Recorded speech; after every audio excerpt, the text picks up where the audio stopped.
Yep, you sat there before, but now you don't. Mm-hmm.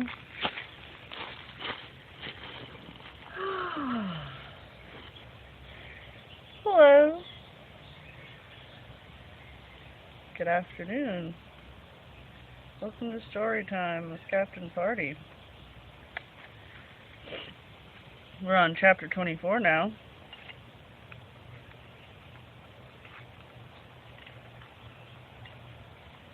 So, let's get started.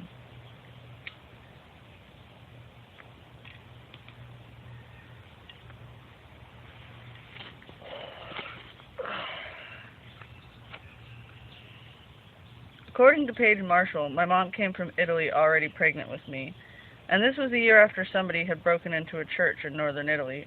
This is all in my mom's diary, according to Paige Marshall. My mom had gambled on some new kind of fertility treatment, and she was almost 40, and she wasn't married, and she didn't want a husband, but somebody had promised her a miracle. This same somebody, they knew somebody who'd stolen a shoebox from under the bed of a priest, and in that shoebox was the last earthly remains of a man, somebody famous. It was his foreskin. This was a religious relic, the kind of bait used to draw crowds into churches during the Middle Ages. This is only one of several famous penises still around. In 1977, an American urologist brought the inch-long dried penis of Napoleon Bonaparte for about $4,000. Rasputin's foot-long penis is supposed to lie on velvet in a polished wooden box in Paris. John Dillinger's 20-inch monster is supposed to be bottled in formaldehyde at the Walter Reed Army Medical Center. According to Paige Marshall, it's in my mom's diary that 6 women were offered embryos created from this genetic material. 5 of those 6 never came to term. The 6th is me. It was the foreskin of Jesus Christ. This is how crazy my mom was, even 25 years ago. She was cracked. And Paige laughed and leaned into the floss. And leaned in to floss the teeth of another old woman. You have to give your mother credit for originality, she said. According to the Catholic Church, Jesus was reunited with the foreskin at his resurrection and ascension. According to the story of St. Teresa of Avila, when Jesus appeared to her and took her as his bride, he used the foreskin as her wedding ring. Paige snapped the string out from between the woman's teeth and flicked blood and food onto the lenses of her own black glasses. The black brain of her hair tilted from side to side as she tried to see the old woman's top row of teeth.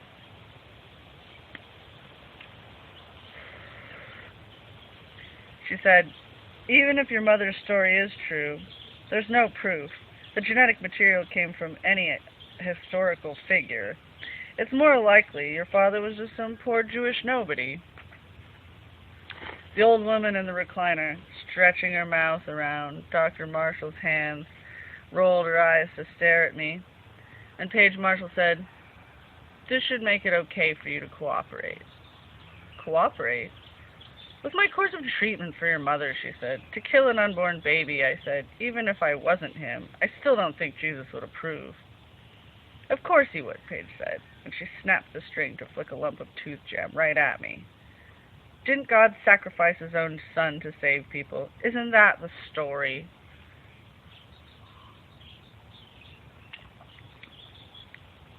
Here it is again, the fine line between science and sadism, between crime and sacrifice, between murdering your own child and what Abraham almost did to Isaac in the Bible.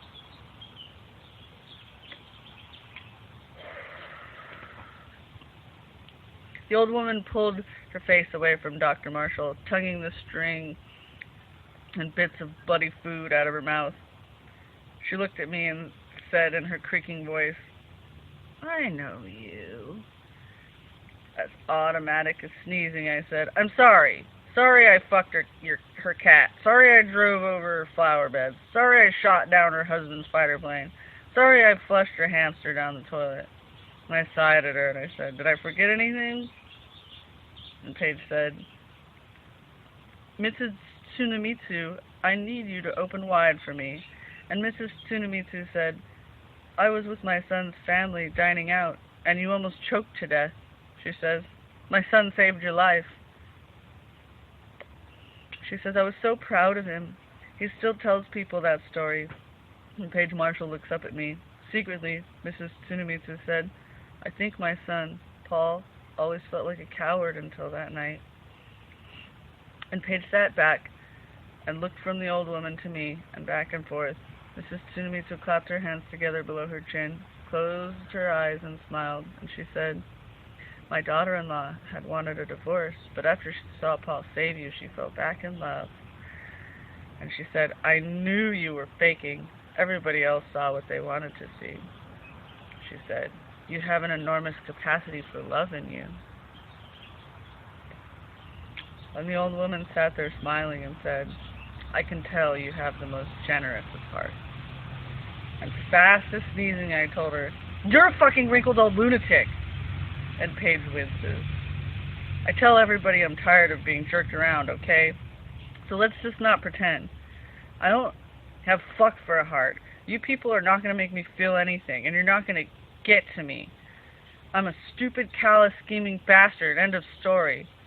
This is old Miss Tsunemitsu, Paige Marshall, Ursula, Niku, Tanya, Lisa, my mom. Some days life just looks like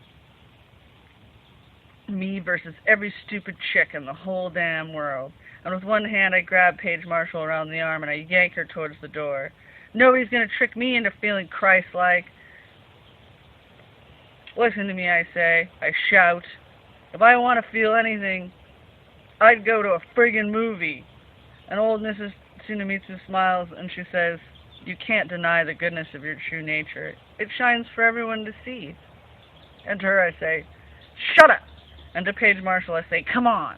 I'll prove to her I'm no Jesus Christ. Anybody's true nature is bullshit. There's no human soul. Emotion is bullshit. Love is bullshit. And I'm dragging Paige down the hallway. We live and we die, and anything else is just delusion. It's just passive chick bullshit about feelings and sensitivity. It's just made-up, subjective, emotional crap. There's no soul. There's no God. There's just decisions and disease and death. What I am is a dirty, filthy, helpless sexaholic, and I can't change, and I can't stop, and that's all I'll ever be, and I'll prove it.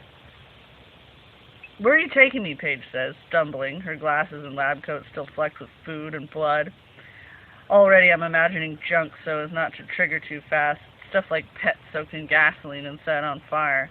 I'm picturing the dumpy Tarzan and his trained chimp. I'm thinking, here's just another stupid chapter in my fourth step. To make time stand still, to fossilize this moment, to make the fucking last forever. I'm taking her in the chapel, and I tell Paige, I'm the child of a lunatic. I am not the child of God. Let God prove me wrong. He can nail me with a lightning bolt. I'm gonna take her on the friggin' altar.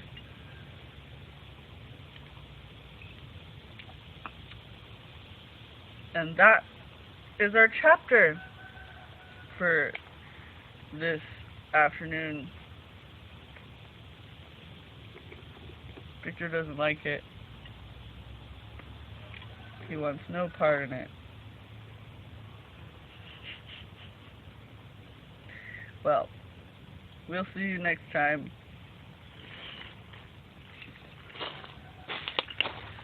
Have good times.